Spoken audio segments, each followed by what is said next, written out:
Hello, Year 5, and welcome to the fourth English lesson out of a series of 10 based on the book The Arrival by Shaun Tam and the theme of community. Let's get started. So here's our starter activity for today. They said, what? Look carefully at the picture. What do you notice? Who might these characters be? Maybe you know them. What might have happened? Think about what each character might be saying. Stop the video so that you've got time to think and begin to jot down some speech bubbles for these characters.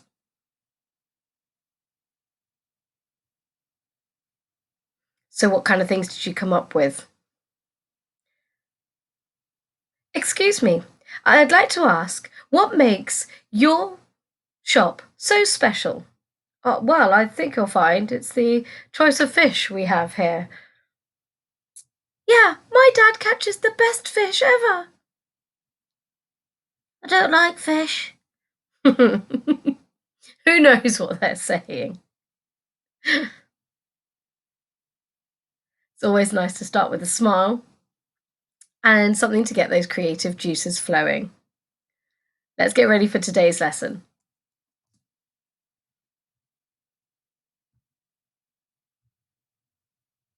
So, make sure, please, that you've got something to write with and something to write on. And you will need your notes from yesterday's lesson. They'll come in handy for today's task. Pause the video now if you need to go and collect those things. Welcome back. Let's begin. So, today we're going to do a bit of a crossover between the English and the history work that we have, all based on community. Now, in our history topic, we're looking at the Windrush generation and what it was like for people from the Caribbean to migrate over to the UK after the Second World War. I'm going to share with you now a video of an author known as John Agar. He typically writes a lot of poetry, and he wrote a poem, Windrush Child, about this very part of history. But I think it links very well with our story, The Arrival, as we have that same migration going on. Enjoy the video. 1998 marked 50 years of the arrival of that famous ship called Windrush, an iconic and memorable moment in post-war Caribbean migration. But let us not forget that black people were here in Roman times, Carthaginians, Libyans. And during 1998, to mark the 50th anniversary, I was at the BBC as poet in residence. And the youngest passenger on that ship, his name was Vince Reid, aged 13. And it was a very touching moment for me to return with Vince Reid 50 years later as a grown man back to Tilbury Docks, where the ship arrived. And that moment was filmed, and I did this poem for Blue Peter. Since that time, sadly, Vince Reid has died. I dedicated the poem to him, one of the Windrush pioneers, and I imagine that moment when this 13-year-old boy leaves to go on this ship. Windrush child, behind you, Windrush child, palm trees wave goodbye. Above you, Windrush child, seabirds asking why. Around you, Windrush child, blue water rolling by. Beside you, Windrush child, your Windrush mom and dad think of story time yard. and mango mornings, new beginnings, doors closing and opening. Will things turn out right? At least the ship will arrive in midsummer light, and you, Windrush child, think of grandmother telling you, don't forget to write. And with one last hug, walk good, and the sea's wheel carries on spinning.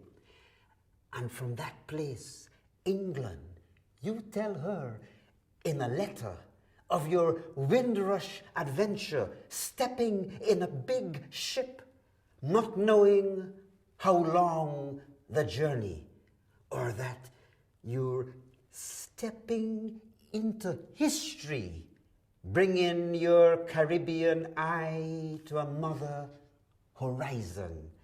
Grandmother's words, your shining beacon, learning how to fly the kite of your dreams in an English sky. Learning how to fly the kite of your dreams in an English sky. Windrush child, walking good in a mind-opening meeting of snow and sun. It's always great to hear an author read their own work, and we can really hear where the emphasis and the intonation should be. Feel free to go back to that poem and listen to it again at any point during this lesson.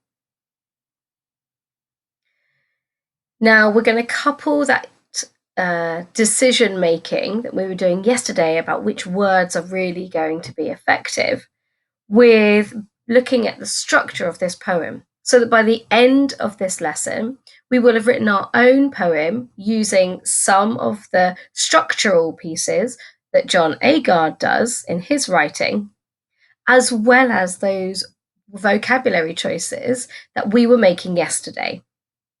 That's the reason why you need your notes from yesterday. Let's have a closer look at the structure of this poem. What's the first thing you notice?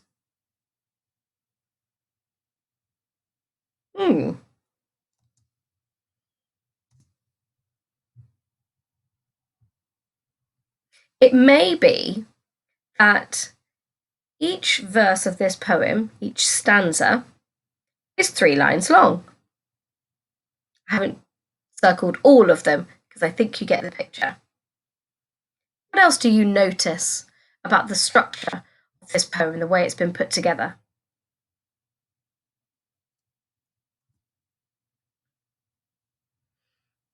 We have some interesting repetition of some positional language here. Behind you, above you, around you, beside you. Why do you think the author's done that? Behind you, above you, around you, beside you. I think you're right. I'm picturing a child stood feeling slightly overwhelmed by everything going on around them. And what a great way to do that, by using that positional language. What else do you notice?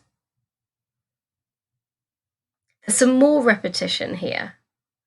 The use of the and you, Windrush child, and with one last hug, and from that place, England. How does this affect our reader? I agree. I think, again, it gives us that impression that they're being overwhelmed by something, and this, and that, and the, and all these things piling on top. It's an overwhelming experience. What's next? We see towards the end of this poem. So at the beginning, we imagined that child being on their own, looking in those different positions and noticing things. Then we have this sense that they're still just overwhelmed with maybe their thoughts, the way that they're thinking. And then towards the end here, stepping, bringing, learning, walking. This is where we get the movement in the poem. The character we see is moving, physically moving onto their new life in a new place.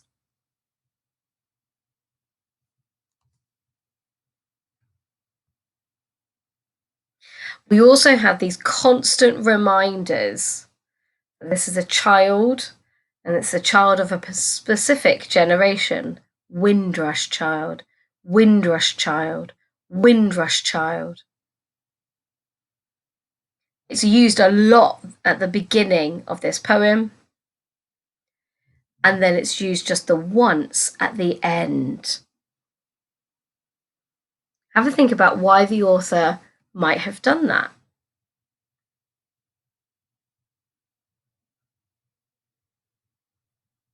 I think that last one at the end is just a reminder to the reader about who this child really is, and that they've not lost that recognition of self, of who they are.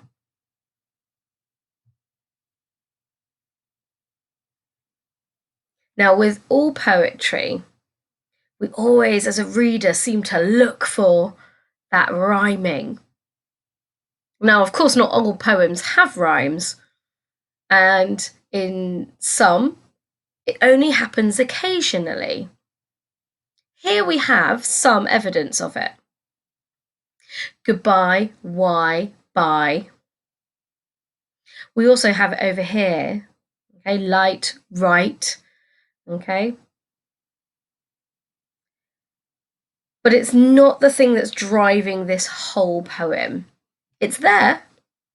It's not necessary, so don't feel any pressure when we start writing to make things rhyme. Here's a little summary of some of those features that structure John Agard's poem. Each verse is usually 3 lines, apart from the last one, and there's a couple with only 2 lines in. It has that sense of the past, the present, and the future. So looking behind you, being overwhelmed by things in the middle and your own thinking, and then what they're moving on to. Got the use of prepositions to begin with, repetition of the word and of the phrase Windrush child. And there's some element of some rhyming in there. But he's been very deliberate about the things that he's picked up on. Those palm trees, those seabirds, the blue water rolling by. Because he wants the reader to have that imagery of that exotic landscape that this child was so used to.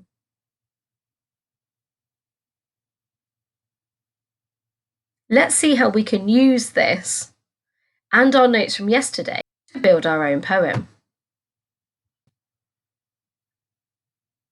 So with this in mind, we're going to go back to those 4 images. But today, we're only going to choose 2 images to work with. Have a look at those 4 images. Which 2 would you like to write about today? There's no right or wrong answer here. It's up to you what you choose. Okay. Let's get ready to start writing. I've chosen picture A and picture C. I'm just going to look at picture A for the time being, the first part of our story. And I'm going to think about how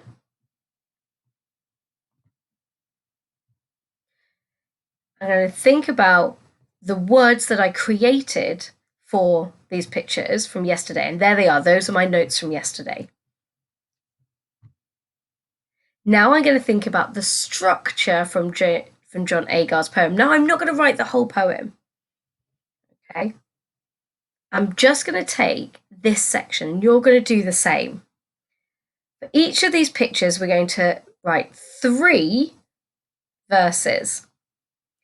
Behind you, around you, in front of you. We're going to use that positional language. Okay.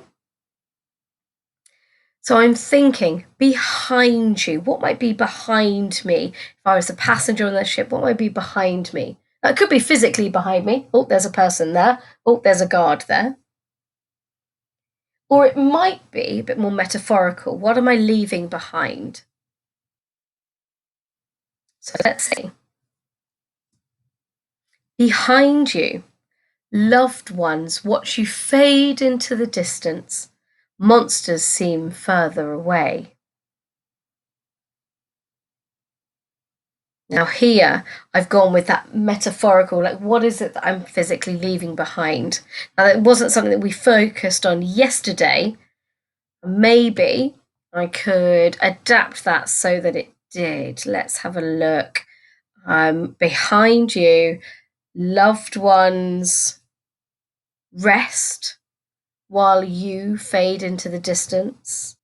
Loved ones curl up in sadness as you fade into the distance. Let's see what we have next. Around you, squatted, families shiver in the sea breeze.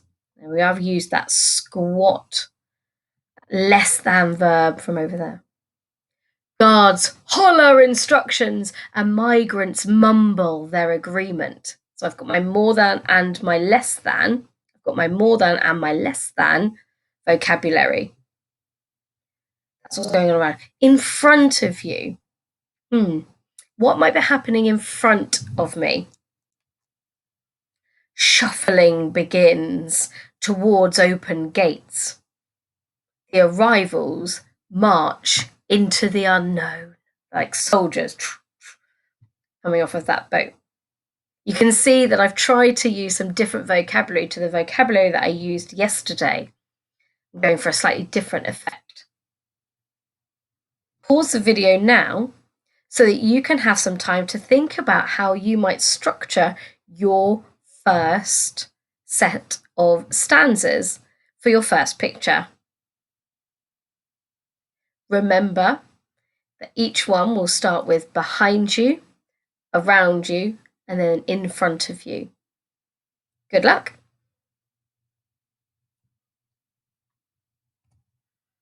Welcome back. Ready for your next picture? Like I said earlier, I chose picture C, where our arrival, was being prodded and poked and scrutinized and inspected before he was allowed to enter the city. I've gathered my notes from yesterday. So here's that vocabulary and the sentences that I could use. I'm going to go back to the same structure that I used before, mimicking John Agar's structure in his poem Windrush Child. So again, we're going with a stanza beginning with behind you, then a stanza beginning with around you, and then a stanza beginning with in front of you. Pause the video now so that you can set up your page ready for your next set of stanzas. Let's see how I've taken the words and the phrases from yesterday to help me describe this situation. So I'm looking back at those pictures, thinking about what's happening. What might be behind me? Maybe somebody else waiting.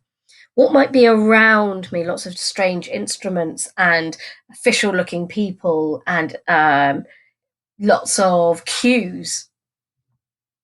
And what might be in front of me? The entrance to the city, maybe.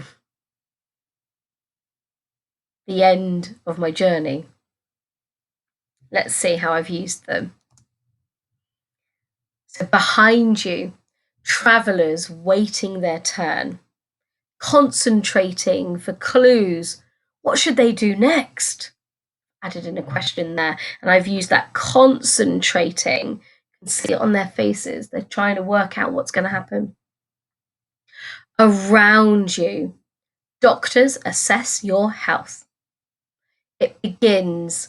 Probing invades the arrival's space. All that probing. And then by invading their space, it's kind of going into their personal space. And then finally, in front of you, We talked about maybe that door to freedom, that door to the new city, a new world, a new life.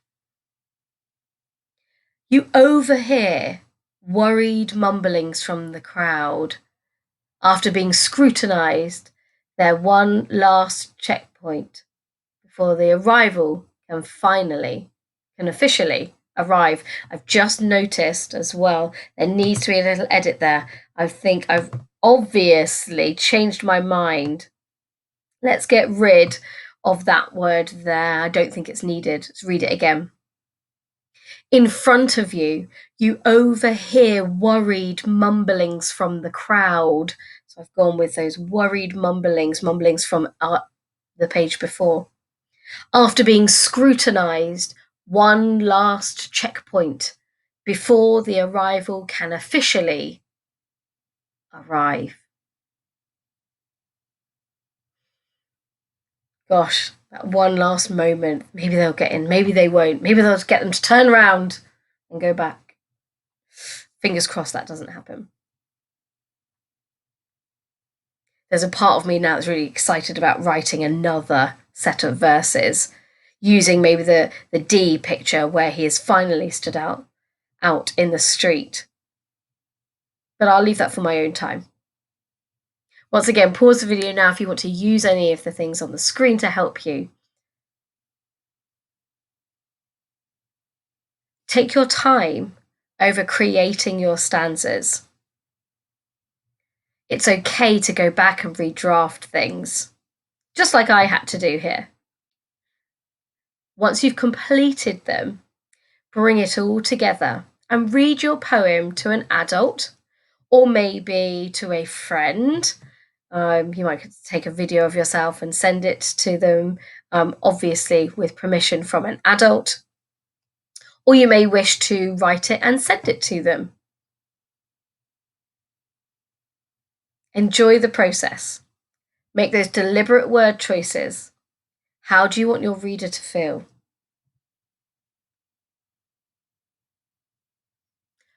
That's it for today, but I'll see you again tomorrow. Bye-bye.